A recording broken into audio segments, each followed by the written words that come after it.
Hello बच्चों। आज की क्लास में हम पार्टिसिपल का अंतिम जो क्लास होगा और ये होगा नॉमिनेटिव एब्सोल्यूट। नॉमिनेटिव एब्सोल्यूट ये भी जो है पार्टिसिपल का एक फॉर्म होगा। लेकिन अब तक हमने जो ये देखा कि पार्टिसिपल के साथ हम सब्जेक्ट नहीं लिखते थे, यानी कि पार्टिसिपल का सब्जेक्ट और जो मेन वर्ब होता था उसका सब्जेक्ट, दोनों का सब्जेक्ट एक ही होता था। लेकिन यहाँ पे पार्टिसिपल का सब्जेक्ट अलग होगा और जो मेन वर्ब होगा उसका सब्जेक्ट अलग होगा। तो इसको आज हम देखते हैं। ये भी पार्टिसिपल का ही एक फॉर्म है, लेकिन इसको बोलते हैं नॉमिनेटिव एब्सोल्यूट। तो देखते हैं इसको। यहाँ पे हम देखें, अगर इसके पहले हमने देखा कि दो क्रियाएं अगर होती थी तो मुख्य क्रिया का जो कर्ता होता था वो वही पार्टिसिपल की क्रिया में भी सब्जेक्ट होता था। इतना ही था कि कहीं कदाचित ये मिलता था कि पार्टिसिपल की क्रिया का कभी वो ऑब्जेक्ट होता था तो पैसिव फॉर्म में बनाते थे, और जब वो सब्जेक्ट होता था तो एक्टिव फॉर्म में बनाते थे। बस इतना ही का अंतर था। लेकिन यहाँ पे क्या है कि मुख्य क्रिया का जो कर्ता होगा वो पार्टिसिपल, मुख्य क्रिया का कर्ता और पार्टिसिपल की क्रिया का कर्ता बिल्कुल अलग होगा। और यहाँ पे एक संबंध होगा। पहला जो पार्टिसिपल जो होगा, यानी कि पहली जो क्रिया होगी वो कारण होगी, और उसी कारण का परिणाम होगा, पहली क्रिया का परिणाम होगा दूसरी क्रिया। यानी कि जिस क्रिया को हम नॉमिनेटिव एब्सोल्यूट या फिर कहा जाए कि ये भी एक पार्टिसिपल का एक रूप है, तो जिस क्रिया को हम पार्टिसिपल में बदलेंगे वो भी जो है क्या होगा, वो एक कारण होगा, और जो मुख्य क्रिया होगी उसका परिणाम होगा। यानी कि दोनों क्रियाओं में कारण और परिणाम का संबंध होगा। उसको पढ़ने से आपको लगेगा। तो और यहाँ पे जो एब्सोल्यूट का प्रयोग किया गया है शब्द है नॉमिनेटिव। नॉमिनेटिव होता है, नरेशन में ये चीज हमने पढ़ाया है, केस होता है, प्रोनाउन का केस होता है। तो नॉमिनेटिव होता है ऑब्जेक्टिव। नॉमिनेटिव मतलब सब्जेक्टिव, यानी कि नॉमिनेटिव मतलब सब्जेक्ट से रिलेटेड, सब्जेक्ट, और उसके बाद से ऑब्जेक्टिव, उसके बाद से पॉसेसिव था, और भी चीजें थी। तो यहाँ पे था, यहाँ पे जो हम कह रहे हैं नॉमिनेटिव का मतलब सब्जेक्ट, और एब्सोल्यूट मतलब स्वतंत्र। एब्सोल्यूट मतलब स्वतंत्र। स्वतंत्र मतलब जिस पर किसी का कोई बंधन ना हो, जिस पर किसी की कोई बॉन्डिंग ना हो, ये चीज है। तो अब यहाँ पे देखें एब्सोल्यूट, नॉमिनेटिव एब्सोल्यूट मतलब देखिए अक्सर हम देखते हैं, जैसे एक सब्जेक्ट हम देखें, सेंटेंस देखें, जैसे अगर कहा जाए कि वह जाता है, तो वह जाता है तो हम लिखेंगे ही गोज, सब्जेक्ट के अनुसार। अब फिर कहें कि मैं जाता हूं, मैं जाता हूं, तो जरा यहां देखिए, दोनों सेंटेंस है किए, दोनों टेंस है किए, देखिए अंतर क्या होगा। ही गोज, ही है तो ही, सीट और एक वचन है तो यस यस आई यस लगाते। अब यहाँ पे लिखा हमने आई, आई के साथ हमने लिखा गो, तो आई है। अब देखिए यहाँ पे क्या है, ही के अनुसार गोज और आई के अनुसार गो, यानी कि आप यहाँ देख रहे हैं कि ये दोनों एक दूसरे से जुड़े हैं। यानी कि यहाँ पे कर्ता स्वतंत्र नहीं है, यानी कि कर्ता ही है तो लिखा हमने गोज, और कर्ता आई है तो हमने लिखा गो। लेकिन अब यहाँ पे कहने का मतलब कि यहाँ का जो सब्जेक्ट है वो स्वतंत्र नहीं है, लेकिन यहाँ पे जो सब्जेक्ट होगा वो क्रिया से स्वतंत्र होगा। ठीक है, जिसको हम पार्टिसिपल में बदलेंगे या जिसको हम नॉमिनेटिव एब्सोल्यूट के रूप में यूज करेंगे। तो वही चीज है कि जब क्रिया क्रिया जो होगी कर्ता से बिल्कुल स्वतंत्र होगी, कर्ता का इस पर कोई प्रभाव नहीं होगा, कर्ता का क्रिया पर, क्रिया का कर्ता पर कोई प्रभाव नहीं होगा, वही बोलेंगे। तो वही हमने बस, जैसा कि हमने कहा कि एब्सोल्यूट का मतलब ही होता है स्वतंत्र। यहाँ पे कर्ता के अनुसार क्या लिखे, गोज, यहाँ पे आई के अनुसार लिखे गो। तो अब यहाँ पे कर्ता से क्रिया प्रभावित हुई, लेकिन यहाँ पे कर्ता से क्रिया प्रभावित नहीं होगी, जिसको हम एक तरीके से कहेंगे कि वो पार्टिसिपल ही होगा। तो यहाँ पे देखें, अगर जरा इस सेंटेंस को देखें, यहाँ पे एक कारण होगा, पहली क्रिया कारण, दूसरी क्रिया परिणाम। जरा देखिए, सूर्य के उगने पर कोहरा गायब हो गया। जाड़े के मौसम में आप देखते हैं कि अगर सूर्य नहीं हुआ तो क्या होता है, चारों तरफ कोहरा। देखिए अगर सूर्य उगा तो कोहरा समाप्त होता है। तो अगर सूर्य न हो तो कोहरा होगा, सूर्य न उगे तो कोहरा हो जाएगा, और अगर सूर्य अगर उग गया तो कोहरा गायब। यानी कि ये इसके कोहरे के गायब होने का कारण क्या है, सूर्य का उगना। अगर सूर्य न उगे तो कोहरा गायब न होगा, कोहरा चारों तरफ छा जाएगा, और सूर्य उगा तो कोहरा गायब। तो कुल मिला के ये कारण और ये परिणाम। अब यहाँ पे दो तीन चीजें आएंगी। वैसे प्रैक्टिकली देखा जाए तो यहाँ पे तीन तरह के पार्टिसिपल हम यूज करते हैं। हैविंग प्लस वर्ब का थर्ड फॉर्म परफेक्ट पार्टिसिपल, और एक हम बीइंग का यूज करते हैं टू बी वर्ब के रूप में, और एक होता है पैसिव वाला। लेकिन एक प्रेजेंट पार्टिसिपल का भी यूज यहाँ पे होता है, प्रैक्टिकली इसका यूज किया नहीं जाता है, लेकिन उसका भी यूज है, वो कंडीशन बताता है, वो हम एक बार लास्ट में देखेंगे। चलिए इसको देखें। सूर्य के उगने पर कोहरा गायब हो गया, तो पहले सूर्य उगा, उगने की क्रिया समाप्त हुई, पहले सूर्य उग गया तभी तो कोहरा गायब हुआ, यानी कि सूर्य के उगने की क्रिया समाप्त। अच्छा, उगा कौन? सूर्य। उगने की क्रिया कौन किया? सब सूर्य। और गायब कौन हुआ? कोहरा। यानी इसका सब्जेक्ट कोहरा और इसका सब्जेक्ट सूर्य, दोनों का सब्जेक्ट अलग अलग, ठीक है, और इसके कारण ये क्रिया घटित हुई, ठीक है। तो अब इसको, अच्छा दूसरी चीज कि उगने की क्रिया ये कौन कर रहा है? सूर्य। तो अब आप हमको बताएंगे ये एक्टिव वॉइस में होगा कि पैसिव वॉइस में? एक्टिव वॉइस में, क्योंकि क्रिया ये सूर्य खुद ही कर रहा है। अगर ये क्रिया, अगर उगने का सूर्य ऑब्जेक्ट होता तो पैसिव वॉइस में बनाते, लेकिन इसका ये सब्जेक्ट है तो इसको हम एक्टिव वॉइस। इतना तो समझ में आ ही रहा होगा, क्यों जी? यार है। तो अब एक्टिव वॉइस में हम किस पार्टिसिपल का यूज करते हैं? हैविंग प्लस वर्ब का थर्ड फॉर्म। क्रिया समाप्त हो गई है, ठीक है, क्रिया समाप्त हो गई है, तो हैविंग प्लस वर्ब का थर्ड फॉर्म। लेकिन फर्क एक ही है, अब तक पार्टिसिपल के साथ हम सब्जेक्ट नहीं लिख रहे थे, अब तक हम पार्टिसिपल के साथ सब्जेक्ट नहीं लिख रहे थे, लेकिन अब हम यहाँ पर पार्टिसिपल के साथ सब्जेक्ट भी लिखेंगे, लेकिन वो स्वतंत्र होगा। जैसे देखिए यहाँ पे लिखेंगे द सन, और देखिए उगना, उगने की अंग्रेजी, अब देखिए परफेक्ट पार्टिसिपल, क्रिया समाप्त हो गई है, क्रिया समाप्त हो गई है, तो हैविंग प्लस वर्ब का, अच्छा ये इसका सब्जेक्ट है, तो हैविंग प्लस वर्ब का थर्ड फॉर्म, तो having a plus third form. उगना का देखिए राइज मतलब उगना, rose second form, risen third form, तो यहाँ हो जाएगा risen, the sun having risen. अब देखिए अगर ये इसका ऑब्जेक्ट होता तो पैसिव वॉइस में बनाते, अब यहाँ पे लिखते हैविंग बीन प्लस वर्ब का थर्ड फॉर्म। समझ में आ रहा है? अब देखिए द सन हैविंग राइजन। अब एक बात आपको बता दें, अगर यहाँ सूर्य के बजाय कुछ और होता तो भी ये हैविंग प्लस राइजन ही होता, ये इससे स्वतंत्र है, इसका इस पर कोई प्रभाव नहीं पड़ेगा। या एक वचन हो, बहुवचन हो, कोई भी सब्जेक्ट हो, यहाँ पे यह हैविंग प्लस राइजन ही होगा, यानी कि क्रिया का यही फॉर्म होगा, क्रिया का ये फॉर्म बदलेगा नहीं। इसीलिए कहा जा रहा है कि ये स्वतंत्र है, सब्जेक्ट यहाँ से स्वतंत्र है, सब्जेक्ट का इस पर कोई प्रभाव नहीं है, ठीक है। तो ये हमने लिखा द सन हैविंग राइजन। आगे बढ़े, कोहरा गायब हो गया, गायब कौन हुआ? कोहरा, यही सब्जेक्ट है, तो लिखेंगे गायब हो गया, past indefinite tense, past indefinite tense. अब देखिए ये इसका जो है ये बिल्कुल सामान्य सेंटेंस है, जैसे है वैसे ही बनाना है, पास्ट इंडेफिनिट टेंस है, तो लिखेंगे द फॉग, फॉग मतलब कोहरा, गायब हो गया, past indefinite tense, disappeared, disappear मतलब गायब होना, डिसअपीयर गायब होना। अब पास्ट इंडेफिनिट टेंस में क्या? सेकंड फॉर्म, तो द फॉग डिसअपीयर्ड, इसमें कोई दिक्कत? ठीक है, आगे बढ़े जरा। दूसरा देखिए, कह रहा पुलिस के आने पर चोर भाग गए, देखिएगा आया कौन, भागा कौन? चोर। तो देखिए इसका सब्जेक्ट पुलिस और इसका सब्जेक्ट चोर, दोनों का सब्जेक्ट अलग अलग।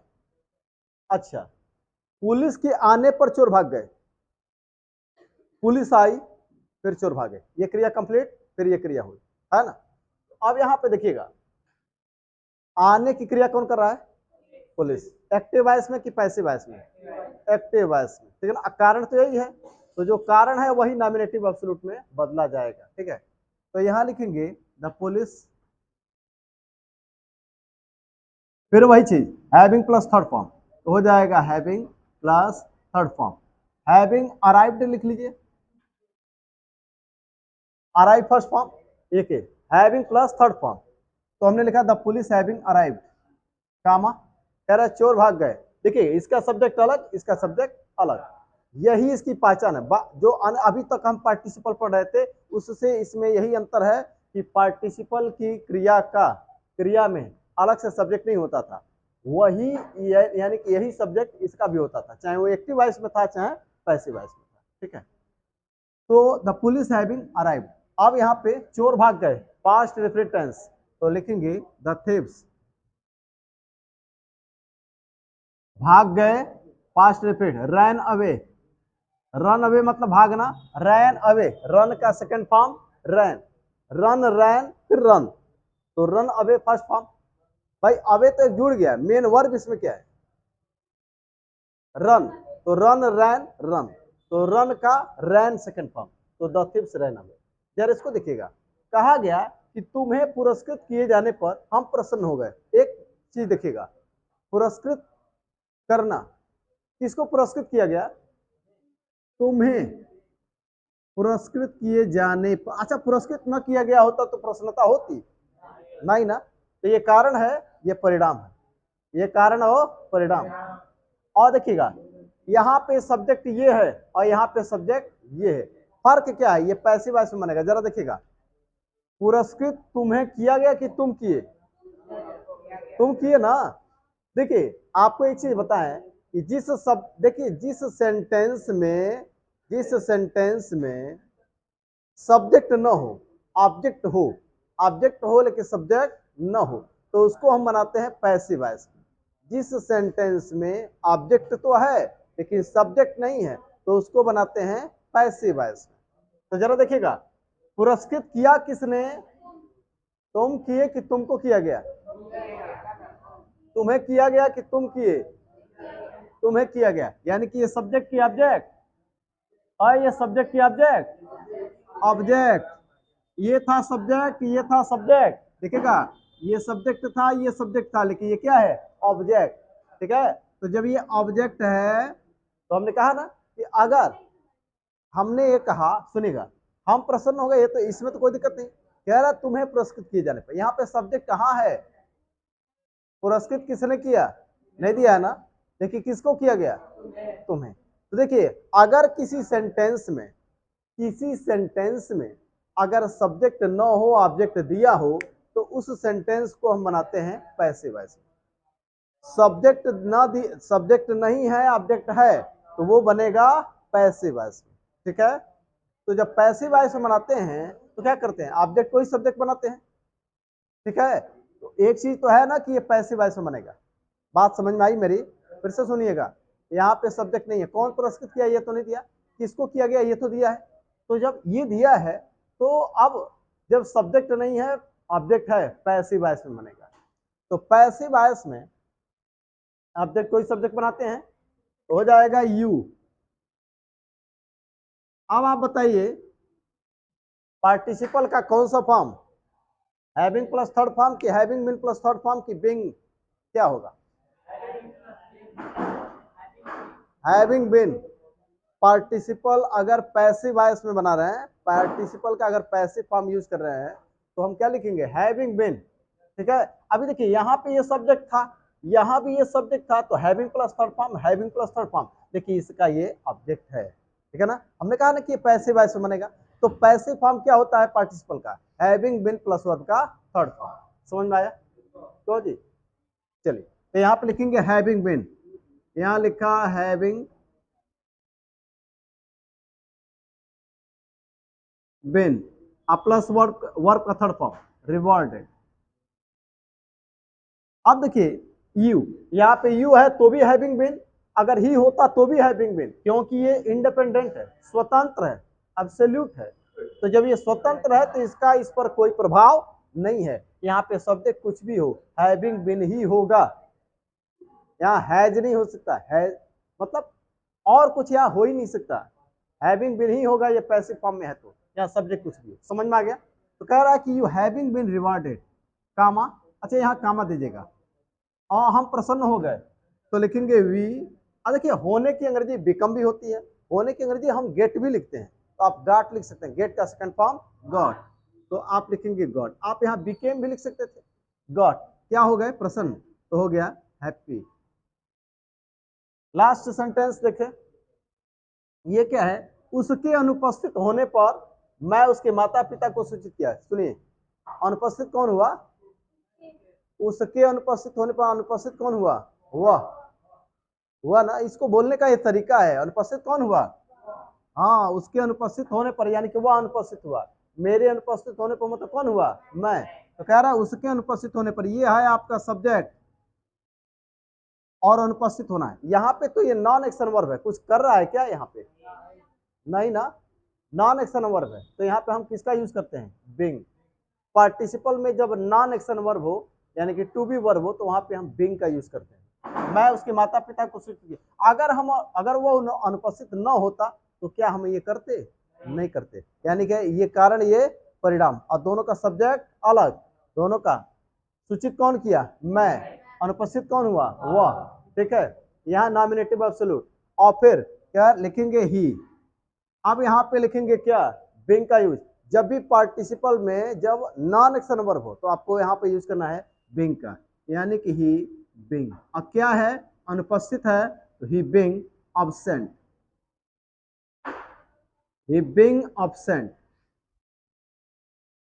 कंप्लीट। अब यहां देखिए, चाहे ही हो, सी हो, दे है, आई है, वी है, यू है, कुछ भी है, ये यही होगा, यहाँ पे कुछ और नहीं होगा।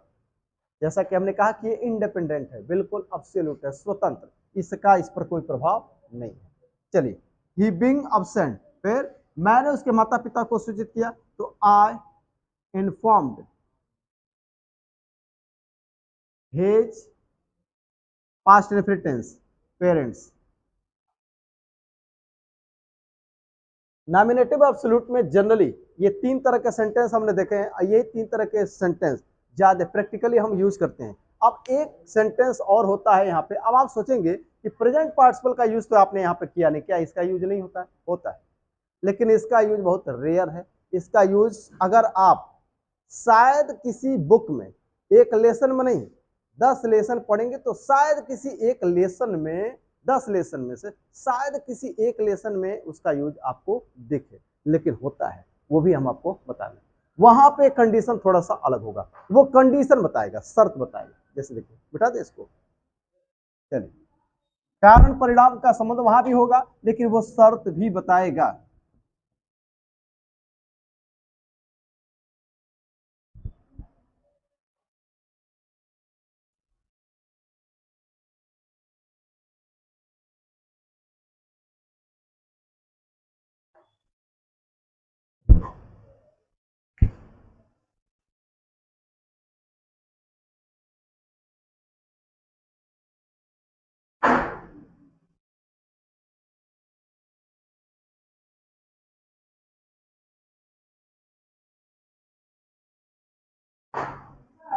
हाँ बोलिए। कारण और परिणाम। मैं बीमार था, मैं स्कूल नहीं गया। स्कूल क्यों नहीं गया? तो बीमारी क्या है? कारण है। अब बीमारी थी तो इसका परिणाम क्या हुआ? स्कूल नहीं गया। समझ में आ गया? कारण का मतलब, कारण अगर ना हो तो परिणाम ना होगा। अब परिणाम तब तक ना होगा जब तक कारण ना होगा, तो यही बात है। अब सुनिएगा, एक सेंटेंस मैंने लिखा, अब आपको मैं बताऊं अभी कि अगर अगर आप किसी लिटरेचर में 10 लेसन पढ़ेंगे तो शायद शायद इसका यूज कहीं एक लेसन में कहीं कदाचित आपको मिलेगा। ठीक है। अब आप हाई स्कूल में एक जगह इसका, हाई स्कूल में, आप हाई स्कूल यूपी बोर्ड में चाहे जिसमें आप एनसीईआरटी में जो किताब है, पहला जो लेंचो वाली किताब है, लेंचो वाला जो लेसन है, वहां पे एक जगह इसका यूज किया गया है। ठीक है, वहां पे ये कंडीशन का भी बोध कराता है, कारण परिणाम का संबंध यहां भी है, एक कंडीशन का भी बोध कराता है, उसको भी अभी दिखाते हैं। जैसे अगर कहा जाए,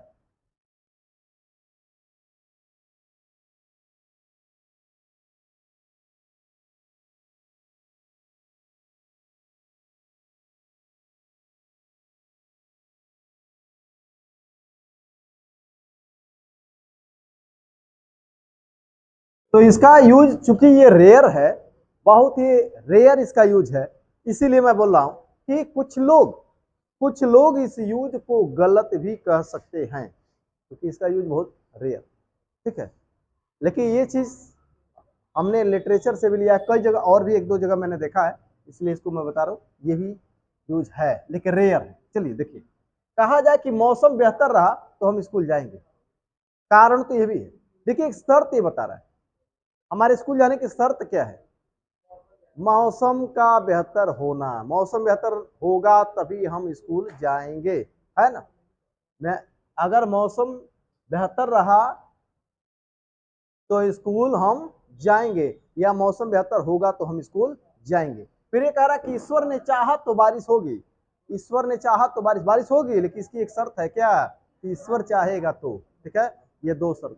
तो ये देखें, अगर मौसम बेहतर रहा, मौसम बेहतर रहा या हुआ, देखिए यहाँ पे मौसम कुछ कर नहीं रहा है, रहना एक तरीके से अभी टू बी वर्ब है, समझ में आ रहा है। तो यहाँ पे लिखेंगे द वेदर, देखिए ये तो प्रेजेंट में ही, ये तो बिंग वाला ही यूज हो जाएगा, ठीक है ना, ये उसमें नहीं होगा, ये वाला होगा, द वेदर बिंग, यहाँ पे बिंग वाली बात हो जाएगी, बिंग बेटर, ये तो बिंग में ही आ जाएगा, टू बी वर्ब है, ये उसमें नहीं होगा। हम स्कूल जाएंगे, we shall go to school. चलिए जो हमको बताना है वो देखिए, अब ये अब भूल से ये चीज लिख गया, चलिए ये चीज जो हम बताना चाहते हैं वो यहाँ पे है, देखिए ईश्वर ने चाहा तो बारिश होगी, ईश्वर ने चाहा तो बारिश होगी, ये शर्त है, तो लिखेंगे गॉड विलिंग, विल माने होता है इच्छा, विल मतलब क्या होता है, इच्छा रखना, देखिए विल तो मॉडल वर्ब भी है, विल क्या है, विल मेन वर्ब भी है, इच्छा रखना, विल मतलब इच्छा रखना, मेन वर्ब भी है, तो विल मतलब इच्छा, तो God willing I N G, God willing या God wishing, God willing God wishing, wish मतलब इच्छा रखना, गॉड विलिंग दोनों चलेगा। अब ये प्रेजेंट पार्टिसिपल का यूज मैंने किया, पार्टिसिपल में क्या होता है, प्रेजेंट पार्टिसिपल में क्या होता है, वर्ब में आईएनजी, तो मैंने लिखा गॉड विलिंग गॉड विशिंग, फिर तो बारिश होगी, बारिश होगी, जब कोई प्राकृतिक घटना घटती है तो कर्ता इट को बनाते हैं, ध्यान से सुनिएगा, प्राकृतिक घटना घटती है तो कर्ता बनाते हैं इट को, तो लिखेंगे इट, हेल्पिंग वर्ब विल, बारिश होगी rain, God willing God wishing it will rain, it will rain, ठीक है। तो ये प्रेजेंट पार्टिसिपल का यूज यहाँ पे है नॉमिनेटिव एब्सोल्यूट में, ये क्या बताएगा, शर्त बताएगा, ठीक है। तो आज नॉमिनेटिव एब्सोल्यूट का ये जो चैप्टर है, ये पार्टिसिपल, पूरा पार्टिसिपल को हमने कवर कर दिया है, तो पार्टिसिपल का चैप्टर आज खत्म होता है, आज के लिए इतना ही। और अगली क्लास में अब हम क्लास पढ़ेंगे, क्लास क्या है, उसका यूज कैसे करना है उसको पढ़ेंगे, तो आज के लिए बस इतना ही, धन्यवाद।